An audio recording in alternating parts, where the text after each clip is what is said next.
Merhaba arkadaşlar, kanalıma hoş geldiniz.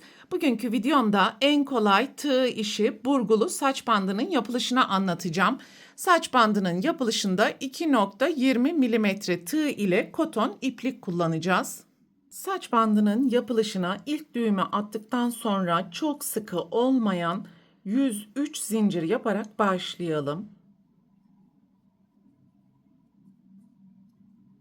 103 tane zinciri yaptım. Ve yapmış olduğumuz 103 zincirin uzunluğu yaklaşık 37 santimetre. Ve 3. zincirden başlayarak sıra sonuna kadar yan yana toplam 102 tane yarım trabzan yapalım.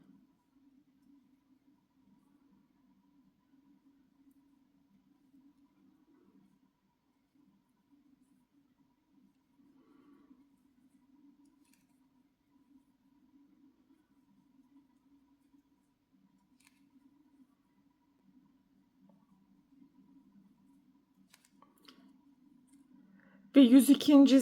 yarım trabzanı mutlaka ilk yapmış olduğumuz düğümün içerisine yapalım.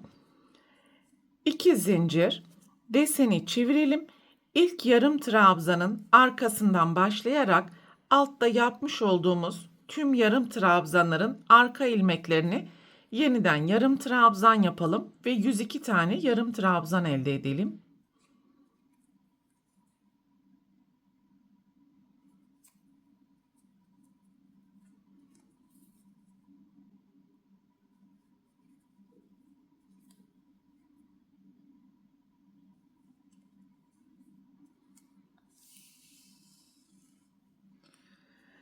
Sıranın sonuna geldiğimiz zaman 2 zincir, deseni çevirelim ve ikinci sıradaki işlemleri tekrar edelim.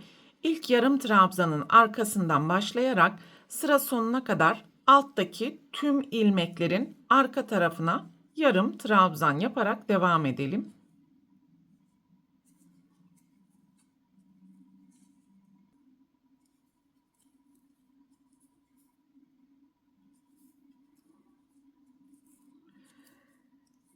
İki zincir, deseni çevirelim ve 4. sırada ilk yarım trabzanın arkasından başlayarak yan yana toplam 14 tane yarım trabzan yapalım.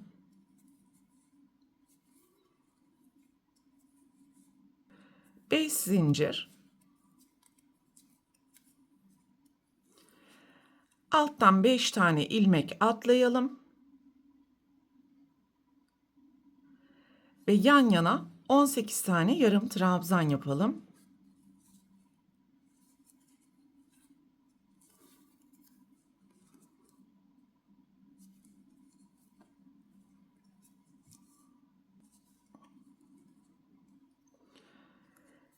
Tekrar 5 zincir,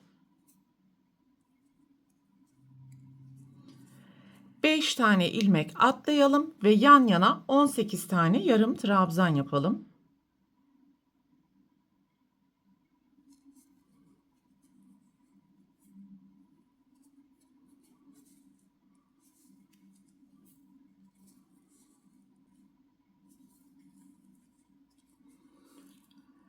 Beş zincir,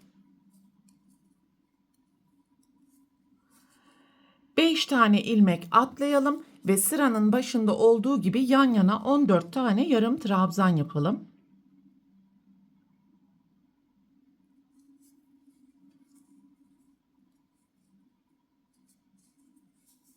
Sıranın sonundaki son 14 tane yan yana trabzanı yaptık ve toplam 1, 2, 3, 4 tane zincir boşluğu oluşturduk. Sıranın başında 14 yarım trabzan, 18 yarım trabzan, 18 yarım trabzan, 18 yarım trabzan ve 14 yarım trabzan oluşturmuş olduk. Burada yapmış olduğumuz yarım trabzanlar ve 5 zincir ile birlikte toplam başlangıçta yapmış olduğumuz 102 tane yarım trabzanı ilmeğini elde etmiş olduk. 2 zincir, deseni çevirelim ve ilk ilmeğin arkasından başlayarak alttaki yarım trabzanların her birinin tepesine tekrar yarım trabzan yapalım.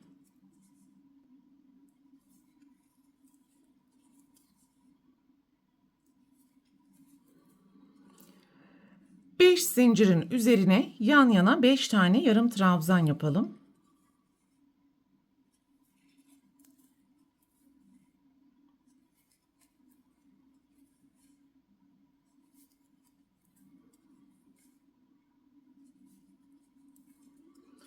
Ve takip eden yarım trabzanların arka kanatlarına yine yan yana yarım trabzan yapacağız arkadaşlar.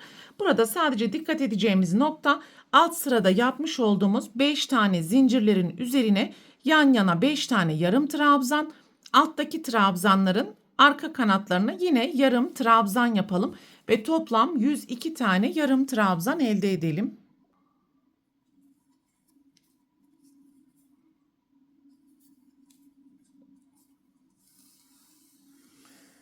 Dördüncü sırayı da bu şekilde tamamlamış olduk. 2 zincir, deseni çevirelim. İkinci ve üçüncü sırada yaptığımız işlemleri tekrar edelim arkadaşlar. Altta yapmış olduğumuz tüm yarım trabzanların arkasını kullanarak yan yana yarım trabzan yapalım ve toplam 7 sıra olana kadar bu şekilde örmeye devam edelim. Toplam 7 sıra yaptım ve 7. sıranın sonuna geldiğimiz zaman bir zincir yaparak ipi kestim. Hem başlangıç hem de bitiş iplerini arka taraftaki ilmeklerin arasından gizledim. Burada anlatmış olduğum tüm kurallara dikkat ederek toplam 2 tane parça oluşturalım arkadaşlar. Ve şimdi bunları birbirinin üst kısmına koyalım ve iç kısımlarından geçirerek saç bandının formatını verelim. Sadece alttaki parçayı zincir boşluğundan geçirirken bu şekilde bir düzen yapacağız. Daha sonra sürekli üstte gördüğümüz parçayı altta görmüş olduğumuz zincir boşluklarının içerisinden geçireceğiz.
Bu şekilde bir görünüm elde etmiş olduk. En son iç içe geçirdikten sonra buradaki kenarları düzeltebilirsiniz arkadaşlar.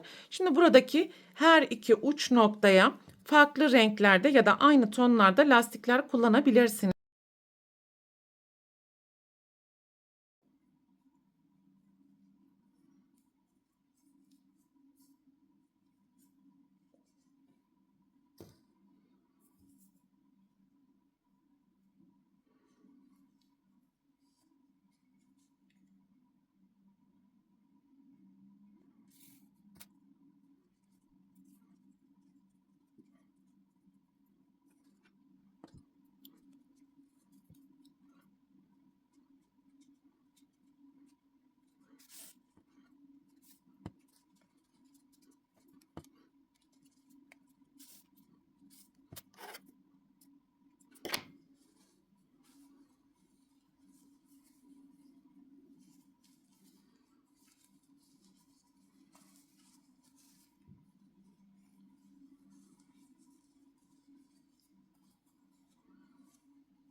Evet, böylelikle Saç bandımızın da tüm yapılış aşamalarını tamamlamış olduk arkadaşlar. Görmüş olduğunuz gibi gayet sıkı ve muntazam oldu.